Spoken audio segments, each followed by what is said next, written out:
आइए दमदार 10 में अब बात करते हैं प्रधानमंत्री नरेंद्र मोदी के विदेश दौरे की। प्रधानमंत्री मोदी 5 देशों की यात्रा पर है। मोदी इटली पहुंच गए हैं।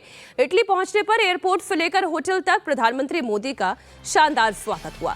प्रधानमंत्री नरेंद्र मोदी ने इटली की प्रधानमंत्री जॉर्जिया मेलोनी के साथ डिनर किया और आज दोनों के बीच द्विपक्षीय बातचीत भी होने वाली है।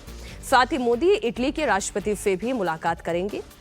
भारत इटली के बीच India Middle East Europe Corridor को लेकर चर्चा होगी। साथ ही दोनों देशों के बीच 2025-29 जॉइंट स्ट्रैटेजिक एक्शन प्लान पर बात होनी है। वहीं दोनों देशों के बीच डिफेंस, इन्वेस्टमेंट, सिक्योरिटी समेत कई क्षेत्रों में एमओयू साइन किए जा सकते हैं।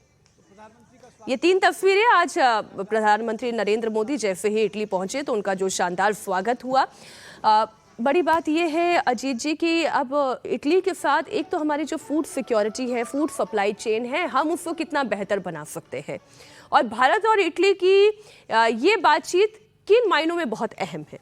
देखिए, इसको एक कंट्री के हिसाब से अलग करके हम लोग को नहीं देखना चाहिए। इसको समग्रता में आप देखिए। यूरोप के 4 देशों की यात्रा प्रधानमंत्री ने की है। जो नॉर्डिक कंट्री है उनका एक सम्मेलन था कल, उसको भी उन्होंने प्रधानमंत्री उसमें भी शामिल हुए। तो हम उसमें कई देश ऐसे थे जिनकी द्विपक्षीय यात्रा पर नहीं गए थे प्राइम मिनिस्टर, जैसे आइसलैंड था या फिनलैंड था। इन लोगों के इनके प्रधानमंत्री राष्ट्रपतियों से भी मिले और जो यात्रा जो प्रधानमंत्री ने की उसमें नीदरलैंड गए, नॉर्वे गए, स्वीडन गए और अब इटली गए हैं। तो इसको इस तरह से एक समग्रता में यूरोप के साथ भारत के संबंधों को देखना चाहिए।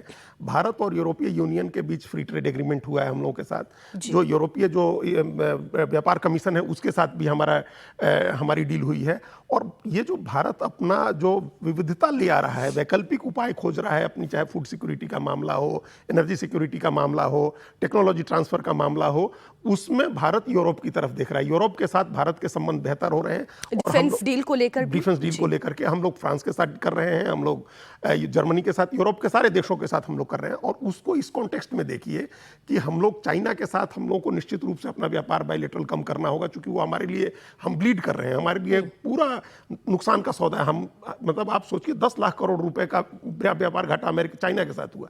अमेरिका के साथ हमारा व्यापार, हमारा सरप्लस था, लेकिन अमेरिका हमारे ऊपर टैरिफ लगा रहा है और ट्रंप के रिजीम में कम से कम तो वो बहुत ही हमारे संबंध उनके साथ खराब हो गए। तो हमको यूरोप के साथ संबंध बेहतर करने हैं और वो भारत कर रहा है। प्रधानमंत्री की यात्रा यूएई को छोड़ दे, 4 देशों की यात्रा बहुत ही अहम है और हर देश के साथ कुछ ना कुछ हमारा स्पेसिफिक एग्रीमेंट है। इटली के साथ तो हमारा बहुत ही अच्छा पहले से भी संबंध है। प्रधानमंत्री के जॉर्जिया मेलोनी के साथ उनके निजी संबंध भी बहुत ही अच्छे हैं, बहुत वाइब्रेंट हैं, बहुत। और एफआईआई को लेकर भी जो हमारे कंसर्न है, वो कंसर्न भी कुछ हद तक कम हो सकते हैं।